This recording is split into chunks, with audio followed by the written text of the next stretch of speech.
नमस्कार दोस्तों, कैसे हैं आप लोग। आशा करता हूँ आप लोग अच्छे ही होंगे और आपकी जो तैयारी है एग्ज़ाम की वो भी बहुत अच्छे से चल रही होगी।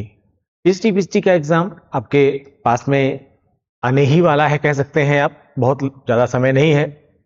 इसके अलावा कमिंग जो यूपीएससी का एग्ज़ाम होगा वो भी इससे पहले हो सकता है आपका आरओ का एग्ज़ाम भी हो जाए। तो और भी कई एग्ज़ाम लगे हुए हैं और इस समय हम क्वेश्चन प्रैक्टिस कर रहे हैं इंडियन कॉन्स्टिट्यूशंस के क्वेश्चंस की, यानी भारतीय संविधान के प्रश्नों को आज हम लेकर के आए हुए हैं। और ये किसी भी एग्ज़ाम को आप देंगे, TGT, PGT, net, JRF, RO, ARO, UPPCS या यूपीएससी या और भी कोई वनडे एग्ज़ाम, सभी के लिए ये बराबर हेल्पफुल होंगे। ठीक है, तो आज हम इसमें 15 क्वेश्चंस को लेकर के आए हुए हैं और शुरू करते हैं क्वेश्चन को। तो पहला क्वेश्चन है आपका, सूची 1 को सूची 2 से सुमेलित कीजिए और नीचे दिए गए कूट की सहायता से सही उत्तर का चयन कीजिए। यानी सूची 1 को सूची 2 से क्या करना है, मिलाना है। इसमें सूची 1 में महत्वपूर्ण नारे दिए गए हैं और जो सूची 2 है उसमें उस नारे को बुलंद करने वाले नेता कौन से थे, इसमें देखना है। पहला है वेदों की ओर लौटो। वेदों की ओर लौटने की बात किसने किया था, आप लोग जानते हैं। वेदों की ओर लौटने की बात किया था दयानंद सरस्वती साहब ने, दयानंद सरस्वती साहब ने। ठीक है, ये मानते थे कि जन्म के आधार पर किसी के योग्यता का निर्धारण नहीं होना चाहिए और वह कर्म के आधार पर होना चाहिए। और इनका यह मानना था कि वेदों में जाति बंधन की बात नहीं कही गई थी, जाति के बारे में योग्यता का निर्धारण भी नहीं किया गया था। और ये चाहते थे कि हम उन संस्कार की ओर लौटें जहां पर सनातन के या हिंदू धर्म जो वैदिक धर्म था उसमें एक समान सबको देखा गया था। ठीक है, दिल्ली चलो का नारा सुभाष चंद्र बोस जी का था, बड़ा महत्वपूर्ण नारा था। करो या मरो का नारा महात्मा गांधी जी का था, आप लोग जानते होंगे। गांधी जी ने ये जो नारा दिया था कि या तो करो, या तो हमें कुछ करना है अब, या फिर हमें अब मरना है। ठीक है, तो करो या मरो, यहां याद रखिएगा करो या मरो था, करो या मारो नहीं था। यानी हिंसा की बात गांधी जी ने नहीं कही थी। इंकलाब जिंदाबाद ये नारा दिया था भगत सिंह ने। ठीक है, बहुत पॉपुलर नारा ये भी है भगत सिंह का। तो ऐसे में अगर आप उसको मिलाना चाहे तो ए का सेकंड है, ए का सेकंड ना तो ए में है ना सी में है, किस में है, बी में है। ए का सेकंड आंसर क्या हो जाएगा आपका, बी, क्योंकि ए एकदम कन्फर्म है और किसी में है ही नहीं है, केवल बी ऑप्शन में है। सिर्फ ए को मिला करके आप इसमें लगा सकते हैं, अनावश्यक समय को खराब ना करें आप। तो आंसर क्या हो जाएगा इसमें, बी आंसर हो जाएगा। ठीक है, मिला लीजिए इसको आप लोग। अगला क्वेश्चन, भारतीय राष्ट्रीय कांग्रेस का निर्वाचित प्रथम यूरोपीय अध्यक्ष था। भारतीय राष्ट्रीय कांग्रेस का निर्वाचित प्रथम यूरोपीय अध्यक्ष था, प्रथम यूरोपीय अध्यक्ष था। कौन सा था, A O Hume, George Yule, Alfred Webb, Annie Besant. इसमें आंसर होगा जॉर्ज यूले। ठीक है, आंसर क्या हो जाएगा, बी आंसर हो जाएगा। भारतीय राष्ट्रीय कांग्रेस की स्थापना तो 1885 में किसने किया था, एओ ह्यूम साहब ने किया था।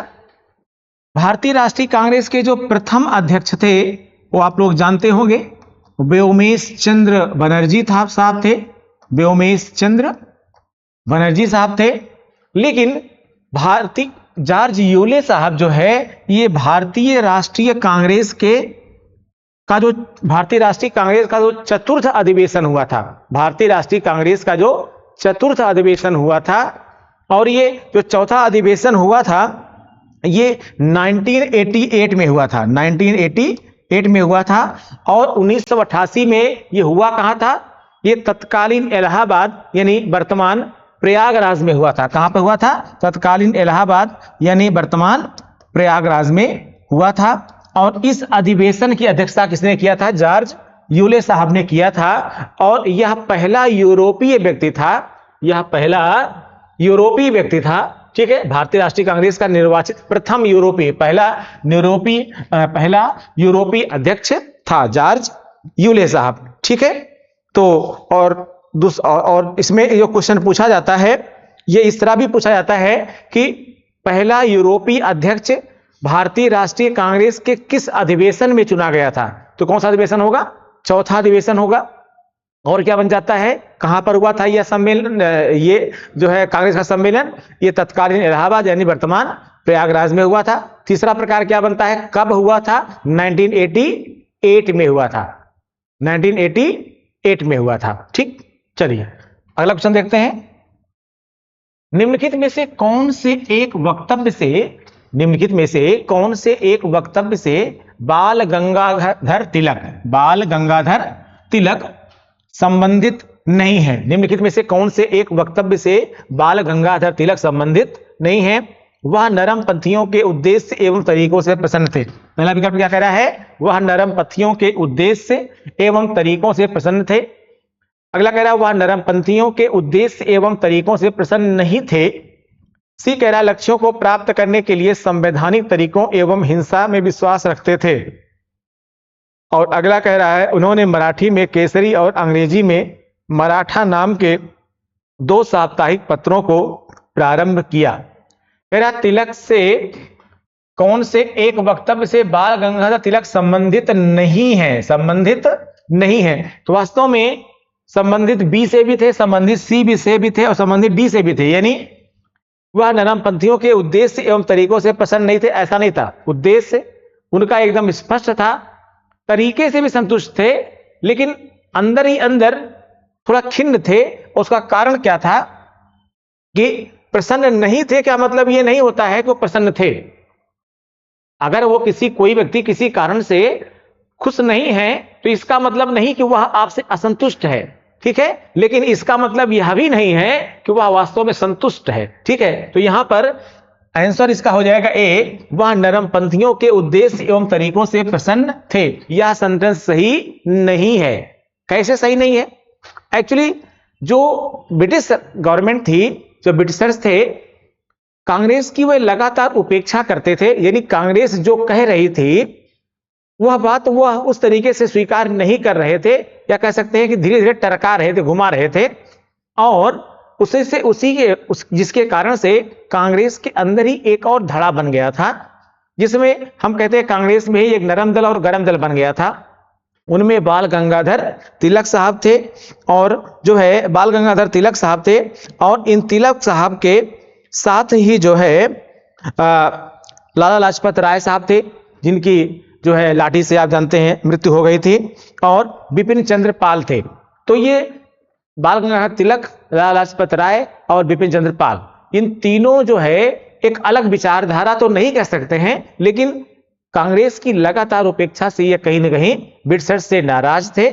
ठीक है, और जो दूसरा धड़ा था, यानी जो अगर इनको हम गरमपंथी कहेंगे तो बाकी क्या कहेंगे, नरमपंथी कहेंगे। नरमपंथियों के उद्देश्य और तरीके से कुछ खास प्रसन्न ये नहीं थे। ठीक है ना, तो इसमें आंसर क्या हो जाएगा, ए हो जाएगा।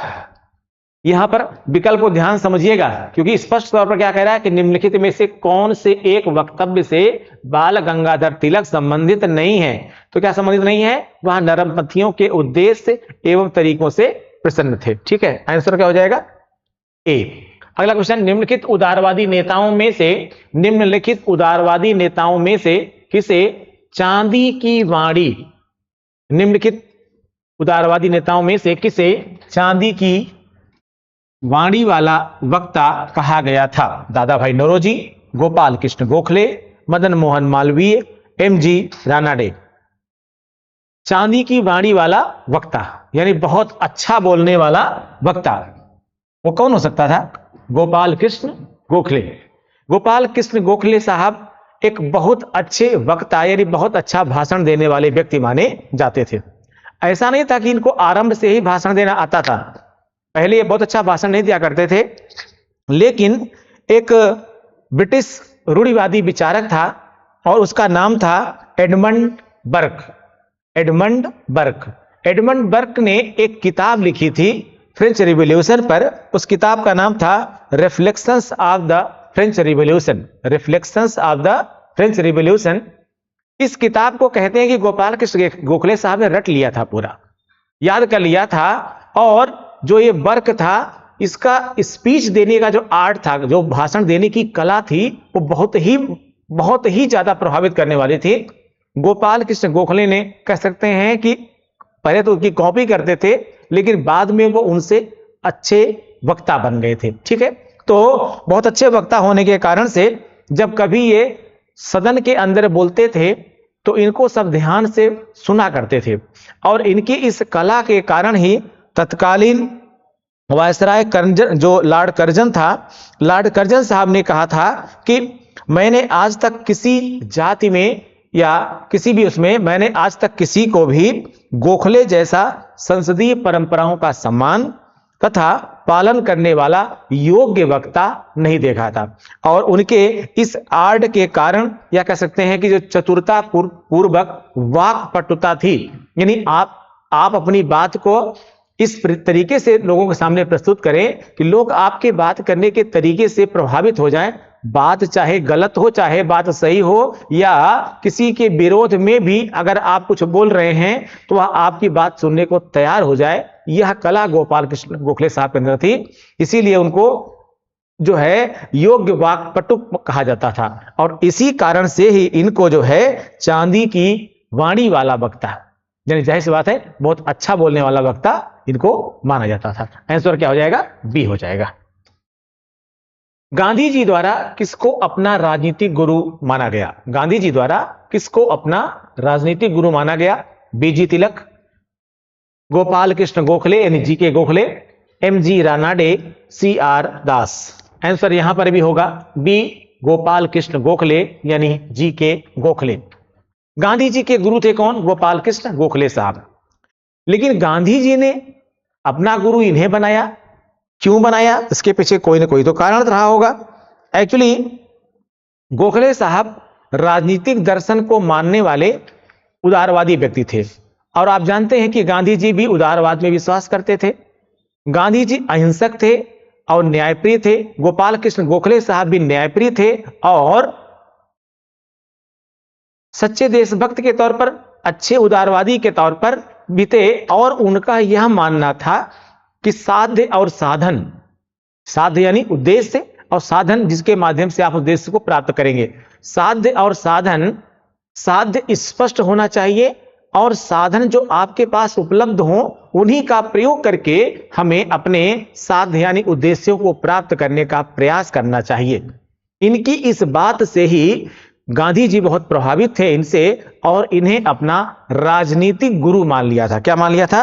इन्हें अपना राजनीतिक गुरु मान लिया था। ठीक है, और गोपाल कृष्ण गोखले साहब और गांधी जी में एक समानता थी। गांधी जी भी ये मानते थे कि कोई भी कार्य, या जैसे आजादी ही की बात क्यों ना करें, आजादी उत्तेजना से या गर्म विचारधारा से या उग्र विचारधारा से या हिंसात्मक विचारधारा से नहीं प्राप्त की जा सकती। गोखले साहब भी यही मानते थे कि जो हम बहुत सारे बवंडर करके अगर सोचते हैं कि हम अपने राजनीतिक उद्देश्य को प्राप्त कर लेंगे तो शायद वह संभव नहीं होगा। इसीलिए गांधी जी इनको अपना आदर्श मानते थे, राजनीतिक आदर्श मानते थे, या उसी को आप राजनीतिक गुरु कह सकते हैं। ठीक है, अगला क्वेश्चन होगा, बंगाल विभाजन का वास्तविक उद्देश्य क्या था? बंगाल विभाजन का वास्तविक उद्देश्य क्या था?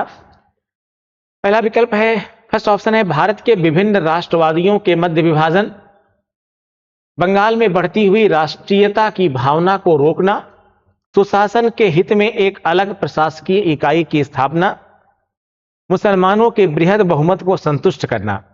देखिए, अगर वैसे आप सरसरी निगाह से देखिए तो आपको सभी इसमें सही लगेंगे, लेकिन वास्तव में अगर केवल एक विकल्प चुनना है तो उसमें आंसर हो जाएगा बी। क्या हो जाएगा आंसर? बी। कारण क्या है? एक्चुअल में ब्रिटिश गवर्नमेंट या जो ब्रिटिशर्स थे वे बंगाल को, तत्कालीन बंगाल को कांग्रेस का एपी सेंटर मानते थे। वो ये मानते थे कि, और ये ऐसा सही सच भी था, कि बंगाल में राष्ट्रीयता उस समय चरम भावना पर थी और बंगाल में कांग्रेस ही हर जगह होता था, और कह सकते हैं कि पूरा बंगाल ही राष्ट्रवाद से ओतप्रोत हो गया था। अंग्रेजों ने ऐसा सोचा कि अगर हम भंग कर देंगे, बंगाल का विभाजन कर देंगे, तो लोगों में जो है ये एक तो मुद्दा हो जाएगा हिंदू और मुस्लिम का बंदा, क्योंकि जिधर मुस्लिम आबादी थी वो पूर्वी बंगाल था और जिधर हिंदू आबादी अधिक थी वो पश्चिमी बंगाल था।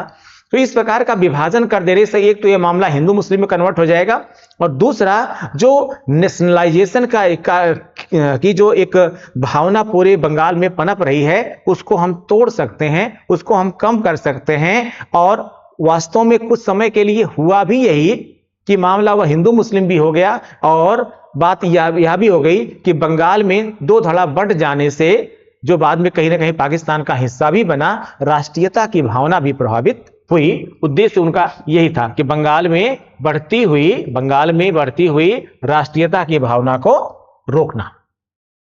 अगला क्वेश्चन, सन 1909 के एक्ट को दूसरे किस नाम से पुकारा जाता है? सन 1909 के एक्ट को दूसरे किस नाम से पुकारा जाता है?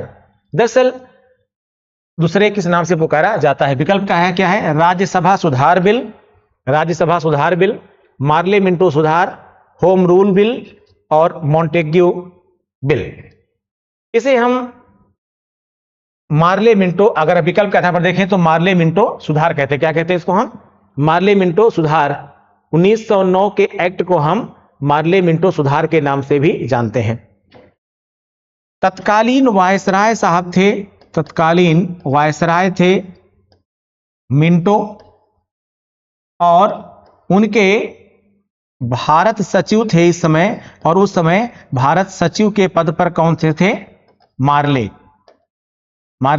और यहां पे जानिएगा कि जो मिंटो साहब थे ये मार्ले के विचारों से बहुत ज्यादा प्रभावित थे, ये मार्ले के विचारों से काफी ज्यादा प्रभावित थे, और इसीलिए इनके द्वारा जो सुधार प्रस्तुत किया गया था उसको हम क्या कहते हैं? मार्ले मिंटो सुधार भी कहते हैं। और वास्तव में क्या था? वो 1909 का एक्ट था। ठीक है, इसको हम एक और नाम से भी जानते हैं, फूट डालो और राज करो का अधिनियम। फूट डालो और राज करो वाला अधिनियम भी इसको हम कहते हैं। क्यों कहते हैं?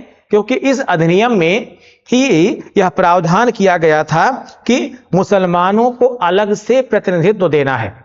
मुसलमानों को अधिक अलग से प्रतिनिधित्व देने की जो यह बात थी, कहीं ना कहीं यह एक पृथकतावादी प्रवृत्ति को बढ़ावा दे रही थी, अलग होने की टेंडेंसी को बढ़ावा दे रही थी। इसीलिए इसको हम फूट डालो और राज करो अधिनियम के नाम से भी जानते हैं। अगला क्वेश्चन देखते हैं इसमें, बंगाल विभाजन कब रद्द किया गया? बंगाल विभाजन कब रद्द किया गया? 1909 में, 1910 में, 1911 में और 1912 में। ठीक है, बंगाल विभाजन जो है, आप जानते हैं बंगाल विभाजन को लेकर के काफी आक्रोश था, पूरे देश में कह सकते हैं आप आक्रोश था। 1911 में आप लोग जानते होंगे जॉर्ज पंचम और उनकी पत्नी साहिबा का नाम था मेरी। ठीक है, बढ़िया नाम था, मेरी तेरी। ठीक है, तो जॉर्ज पंचम साहब आए थे, और जॉर्ज पंचम आए थे और उनकी पत्नी मेरी साहिबा आई थी, और इनके स्वागत में ही, याद रखिएगा, इनके स्वागत में ही 1911 में ही दिल्ली दरबार का आयोजन किया गया था। दिल्ली दरबार का आयोजन किया गया था। इस दिल्ली दरबार में ही दो महत्वपूर्ण घोषणाएं जॉर्ज पंचम साहब के द्वारा की गई। क्या था? एक घोषणा तो यह थी कि बंगाल विभाजन जो था वह रद्द कर दिया गया। बंगाल विभाजन क्या किया गया? रद्द कर दिया गया। और दूसरा, भारत की जो राजधानी थी, ठीक है, उसको, जो कि पहले बंगाल थी, उसको बंगाल से हटाकर क्या किया गया? दिल्ली कर दिया गया। क्या कर दिया गया? उसको बंगाल से हटा करके दिल्ली कर दिया गया। ठीक है, बंगाल से हटाकर क्या कर दिया गया? दिल्ली कर दिया गया। ये दो महत्वपूर्ण जो है कार्य किए गए थे। कब किए गए थे? 1911 में किए गए थे। तो बंगाल विभाजन कब रद्द किया गया? 1911 में किया गया। किसके द्वारा किया गया? जॉर्ज पंचम के द्वारा किया गया। कहां किया गया? दिल्ली दरबार में किया गया, दिल्ली में हुआ था। और उसी विभाजन में दो चीजें हुई, बंगाल विभाजन रद्द किया गया और साथ में बंगाल से राजधानी को दिल्ली लाने का काम किया गया। ठीक है, दिल्ली लाने की घोषणा की गई। ठीक है, अगला क्वेश्चन देखते हैं। भारतीय राष्ट्रीय कांग्रेस की प्रथम महिला अध्यक्ष कौन थी? भारतीय राष्ट्रीय कांग्रेस की प्रथम महिला अध्यक्ष, प्रथम महिला अध्यक्ष, भारतीय राष्ट्रीय कांग्रेस की प्रथम महिला अध्यक्ष कौन थी? श्रीमती सरोजनी नायडू, श्रीमती एनी बेसेंट, श्रीमती कमला नेहरू, श्रीमती इंदिरा गांधी। आंसर होगा Shrimati Annie Besant, Shrimati Annie Besant.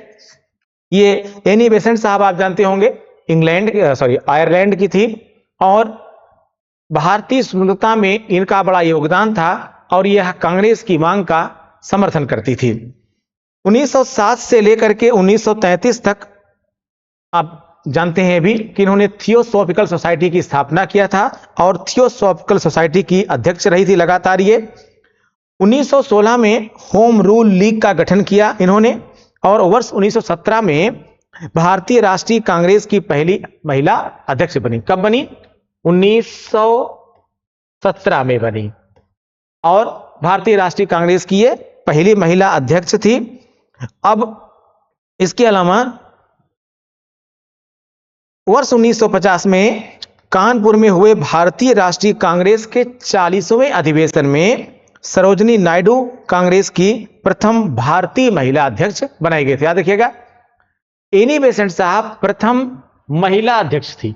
Annie Besant साहब प्रथम महिला अध्यक्ष थी, लेकिन सरोजनी नायडू, श्रीमती सरोजनी नायडू साहब जो है वो कांग्रेस के 40वें अधिवेशन में, कांग्रेस के 40वें अधिवेशन में, कौन सा? कांग्रेस का 40वां अधिवेशन, कांग्रेस का 40वां अधिवेशन कहां पर हुआ था? कानपुर में हुआ था। कहां पर हुआ था? कानपुर में हुआ था। इसमें कांग्रेस की प्रथम भारतीय महिला अध्यक्ष बनी थी। कौन बनी थी? सरोजनी नायडू साहब, सरोजनी नायडू साहब बनी थी। सरोजनी नायडू, सरोजनी नायडू साहब बनी थी। ठीक है, आइए अगला क्वेश्चन देखते हैं। निम्नांकित में से किस एक अधिनियम में सिख, यूरोपियन और भारतीय क्रिश्चियनों के लिए सांप्रदायिक निर्वाचन शामिल है? निम्नांकित में से किस एक अधिनियम में सिख, यूरोपियन और भारतीय क्रिश्चियनों के लिए सांप्रदायिक निर्वाचन शामिल है? ठीक है, तो पहला विकल्प है 1833 का चार्टर एक्ट, दूसरा है 1909 का मार्ले मिंटो सुधार एक्ट, तीसरा है 1919 का भारत शासन अधिनियम और 1935 अगला है 1935 का भारत शासन अधिनियम। आंसर हो जाएगा 1919 का भारत शासन अधिनियम। इस जो 1919 का अधिनियम था, जिसको हम मॉन्टेग्यू जेम्स वोट सुधार भी कहते हैं, इस अधिनियम के द्वारा क्या किया गया था कि इस अधिनियम के द्वारा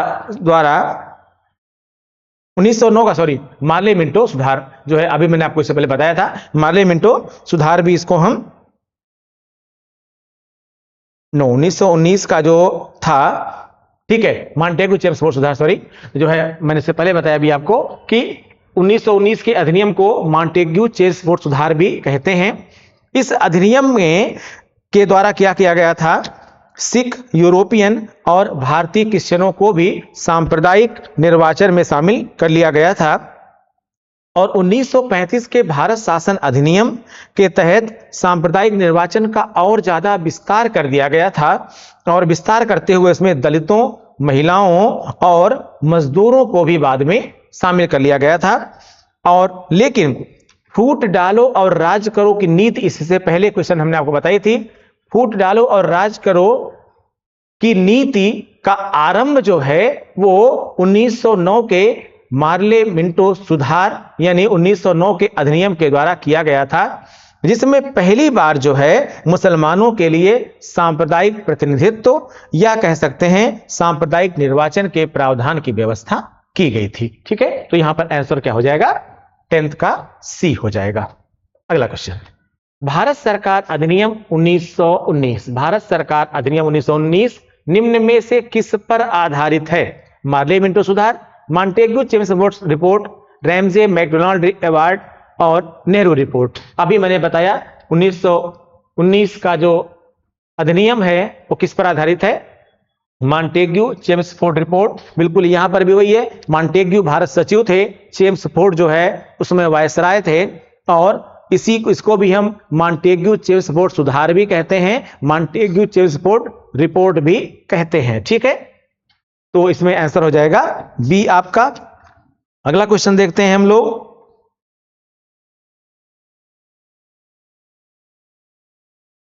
निम्न में से कौन सुमेलित नहीं है? निम्न में से कौन सुमेलित नहीं है? मोतीलाल नेहरू, नेहरू रिपोर्ट, ये एकदम सही है। जिन्ना खिलाफत आंदोलन, यही सुमेलित नहीं है, नहीं पूछ रहा है, सुमेलित नहीं है ये भी सही है। गांधी जी का चंपारण सत्याग्रह से सीधा संबंध था। सुभाष चंद्र बोस साहब का फॉरवर्ड ब्लॉक से सीधा संबंध था। ठीक है, तो इस आधार पर आंसर क्या हो जाएगा? आंसर हो जाएगा बी, यानी सुमेलित नहीं है पूछ रहा है, तो सुमेलित नहीं है के आधार पर जिन्ना का संबंध खिलाफत आंदोलन से नहीं था। पहले तो आप ये जानिए कि खिलाफत आंदोलन था क्या। एक्चुअल में खिलाफत आंदोलन का जो आरंभ था वो खिलाफत आंदोलन का जो आरंभ था वो तुर्की से था। ब्रिटेन और उसके सहयोगी राष्ट्रों के द्वारा तुर्की की उस्मानिया सल्तनत और उसके सुल्तान, तुर्की की उस्मानिया सल्तनत और उसके सुल्तान, जिसे उस समय तत्कालीन तौर पर मुसलमान उसको अपना खलीफा या कह सकते हैं एक तरह से खलीफा मतलब धर्मगुरु मानते थे, और उसके खिलाफ जो ब्रिटेन ने कार्यवाही किया था, उस कार्यवाही का भारतीय मुसलमानों के द्वारा भी तीव्र विरोध किया गया था, तीव्र विरोध किया गया था, और इसी विरोध को ही भारत में खिलाफत आंदोलन कहा जाता है। नवंबर 1919 में दिल्ली में आयोजित अखिल भारतीय खिलाफत आंदोलन, अखिल भारतीय खिलाफत सम्मेलन में इस कार्यवाही का विरोध करने का निर्णय किया गया, और उसमें अली बंधु जो बड़े पॉपुलर नामों में से एक थे, मोहम्मद अली और शौकत अली, ठीक है, मौलाना आजाद, हकीम अजमल खान और हसरत मोहानी के नेतृत्व में एक खिलाफत कमेटी बनाई गई थी। यहां ध्यान देने वाली बात यह है कि मोहम्मद अली जिन्ना इस आंदोलन से संबंधित नहीं थे, मोहम्मद अली जिन्ना इस आंदोलन से संबंधित नहीं थे। यहां एक महत्वपूर्ण बात आपको याद रखनी पड़ेगी कि आरंभ में मोहम्मद अली जिन्ना कांग्रेस के प्रबल समर्थकों में से एक थे, और यहां तक कि गांधी जी के से इनके कुछ मामलों में इस आधार पर मतभेद बढ़ने लगे थे कि जिन्ना का यह मानना था कि उन्हें कम्युनल फोर्सेस का साथ नहीं देना चाहिए, यानी जो मुसलमानों के लिए अलग से हित की बात करने के लिए जो ऐसे लोग जो बात करते थे, उनके खिलाफ जाने के लिए ये गांधी जी को समझाया करते थे, कह सकते हैं गांधी जी से बात किया करते थे कि गांधी जी को किसी भी प्रकार की कम्युनल फोर्सेस का साथ नहीं देना चाहिए। जिन्ना की विचारधारा बाद में परिवर्तित हुई, वह एक अलग विषय है, उस कभी हम बात करेंगे तो वहां पर हम बात करेंगे, या इतिहास विषय में आपको बताया जाएगा। अगला, पूना समझौता इनमें से किस नेता से संबंधित है? पूना समझौता इनमें से किन नेताओं होना चाहिए, किस नेता से संबंधित है? जवाहरलाल नेहरू और महात्मा गांधी, सरदार पटेल और महात्मा गांधी, बी.आर. अंबेडकर और महात्मा गांधी, उपरयुक्त में से कोई नहीं। पूना समझौता आप जानते होंगे, इसके बारे में बड़ा ही पॉपुलर समझौता रहा है और बड़ा अक्सर पूछा जाता है। बी.आर. अंबेडकर और महात्मा गांधी, भीमराव अंबेडकर साहब और महात्मा गांधी साहब के बीच में समझौता हुआ था, और जानते हैं पूना में यह हुआ था। इसके पीछे उद्देश्य क्या था?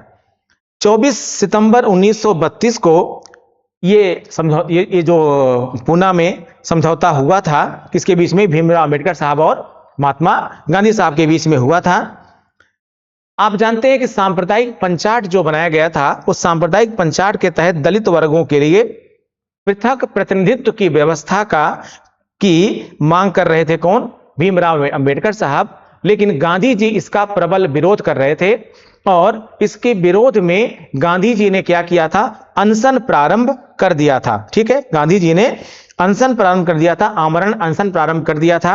अल्टीमेटली इस समझौते के लिए जो दलित वर्गों के लिए पृथक प्रतिनिधित्व की व्यवस्था की मांग की जा रही थी।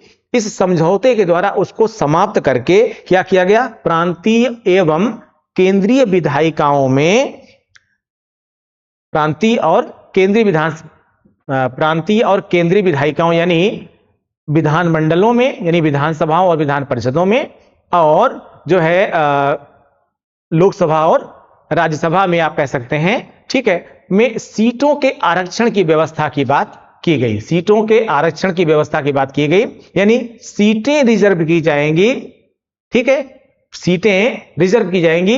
इस पर दोनों लोगों में समझौता हुआ, उसे ही क्या कहते हैं, हम पूना समझौता कहते हैं। अगला क्वेश्चन, महात्मा गांधी कब भारतीय राष्ट्रीय कांग्रेस के अध्यक्ष थे? महात्मा गांधी कब भारतीय राष्ट्रीय कांग्रेस के अध्यक्ष थे? महात्मा गांधी साहब कब भारतीय राष्ट्रीय कांग्रेस के अध्यक्ष बनाए गए थे? 1923 में, 1924 में, 1925 में, 1926 में। 1924 आंसर क्या हो जाएगा, 1924 हो जाएगा। महात्मा गांधी भारतीय राष्ट्रीय कांग्रेस के एक ही बार अध्यक्ष बनाए गए थे और वो क्या था, 1924 था, और यह अधिवेशन बेलगांव में हुआ था। बेलगांव अधिवेशन की अध्यक्षता महात्मा गांधी के द्वारा ही की गई थी। लेकिन इसी बेलगांव अधिवेशन की एक बहुत खास बात थी, उसके बारे में जान लीजिए। इसी बेलगांव अधिवेशन में ही कांग्रेस और मुस्लिम लीग दोनों अलग हो गए थे। पहले मुस्लिम लीग कांग्रेस के साथ ही थी और स्वतंत्रता आंदोलन में भाग ले रही थी, लेकिन बाद में मुस्लिम लीग और कांग्रेस दोनों क्या हो गए, अलग हो गए। किस सम्मेलन में अलग हुए थे? 1924 के सम्मेलन में अलग हुए थे। कहां पर हुए थे? बेलगांव के अधिवेशन में अलग हुए थे। यह महात्मा गांधी के द्वारा इस अधिवेशन की अध्यक्षता महात्मा गांधी के द्वारा की गई थी और महात्मा गांधी पहली बार भारतीय राष्ट्रीय कांग्रेस के अध्यक्ष चुने गए थे। नेहरू समिति रिपोर्ट में निम्नलिखित में से कौन सी एक संस्तुति नहीं की गई थी? नेहरू समिति रिपोर्ट में निम्नलिखित में से कौन सी एक संस्तुति नहीं की गई थी? भारत अन्य कौन सी संस्तुति नहीं की गई थी? याद रखिएगा, यहां पर नहीं की गई थी। भारत अन्य अधिराज्यों की तरह माना जाना चाहिए। भारत अन्य अधिराज्यों की तरह माना जाना चाहिए। केंद्र में मुस्लिमों के लिए सीटें आरक्षित नहीं होंगी। अगला है संसद द्विसदनात्मक हो, और डी कह रहा है सिंध एक मुस्लिम बहुल प्रांत होगा। सिंध एक मुस्लिम बहुल प्रांत होगा। सबकी संभावना है, लेकिन इसकी तो कोई संभावना ही नहीं है, ठीक है ना। तो आंसर क्या हो जाएगा इसमें? डी। नेहरू रिपोर्ट में सिंध को अलग से मुस्लिम बहुल प्रांत बनाने जैसी कोई बात नेहरू रिपोर्ट में नहीं की गई थी, ठीक है। तो इसमें ये गलत होगा। और ये था आज के ये आपके 15 प्रश्न, ठीक है। और कोशिश किया मैंने आपको कि 15 के माध्यम से आपको अधिक प्रश्नों की व्याख्या हो सके, ठीक है। तो आज के लिए इतना ही। अगर आप चैनल पर नए हैं तो चैनल को सब्सक्राइब कर लीजिए, देखिए, लाइक कीजिए, कमेंट कीजिए, शेयर कीजिए, जिससे थोड़ा हमारा भी मनोबल बढ़े। और बस जैसा मैंने वादा किया है आपसे, आपके एग्जाम की फुल प्रिपरेशन इस आगे इस चैनल की रिस्पॉन्सिबिलिटी है, ठीक है। और हम अपने दायित्व का पूरी ईमानदारी से निर्वहन करेंगे, ठीक है। ऑफलाइन और ऑनलाइन क्लासेस भी चल रही हैं। आप में से जो लोग एडमिशन लेना चाहें ऑनलाइन, वे भी फोन से बात कर सकते हैं। जो ऑफलाइन एडमिशन लेना चाहें वे भी बात कर सकते हैं। बाकी चैनल की कम्युनिटी में आपको डिटेल डिस्क्रिप्शन भी दिया रहता है। Thank you.